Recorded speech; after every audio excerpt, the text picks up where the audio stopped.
Hello everyone, I'm going to talk to you a little bit about the importance of play in early childhood development.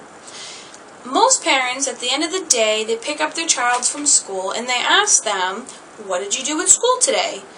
And most of the time, children will say, "Nothing, I just played."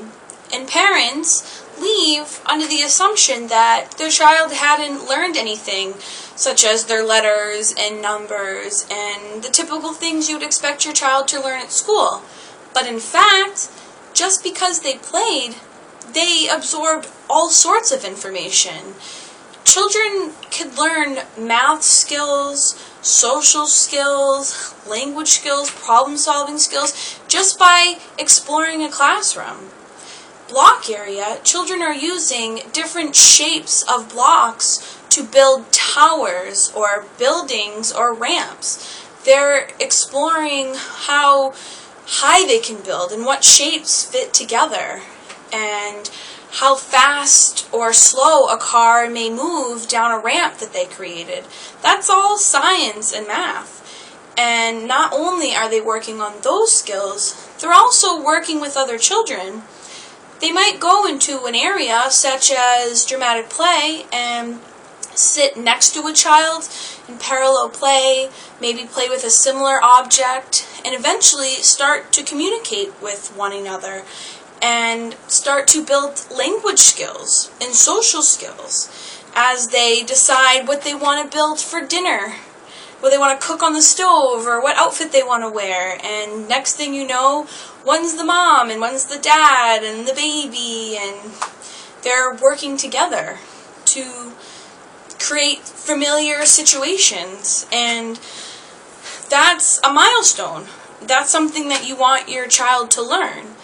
And even working in science area, where children will be in the sensory table with water and measuring cups.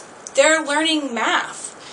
And they're exploring nature if there is real-life objects such as leaves or pine cones, and using magnifying glasses and rulers and scales.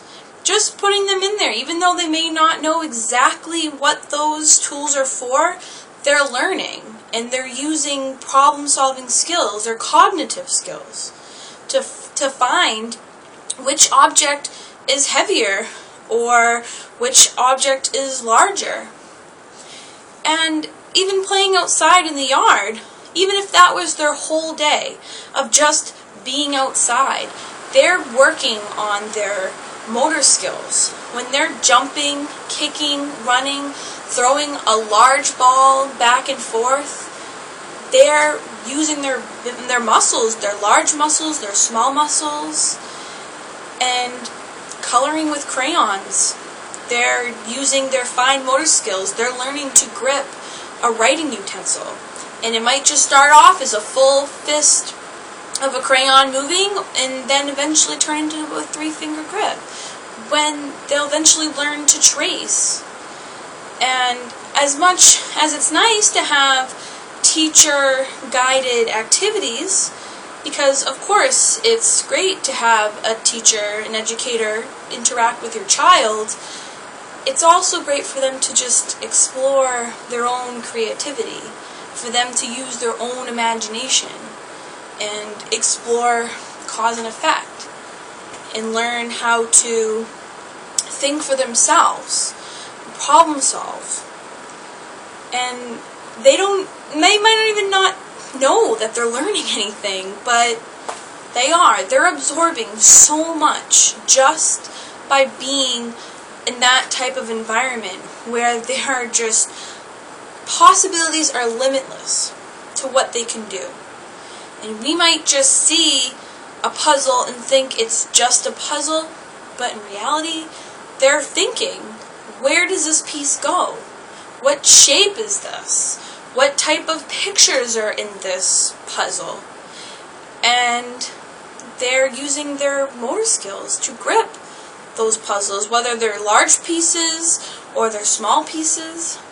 Painting, they could use small brushes or large brushes. They could use recyclables. They could use paint and paper, scissors, crayons. They are learning so much just by having fun. And it's amazing, and it's so important for parents to know that even though a child says, I just played, that their child absorbed so much information and grew in so many ways. And I hope to spread that word to many parents that I come across in my future years of teaching.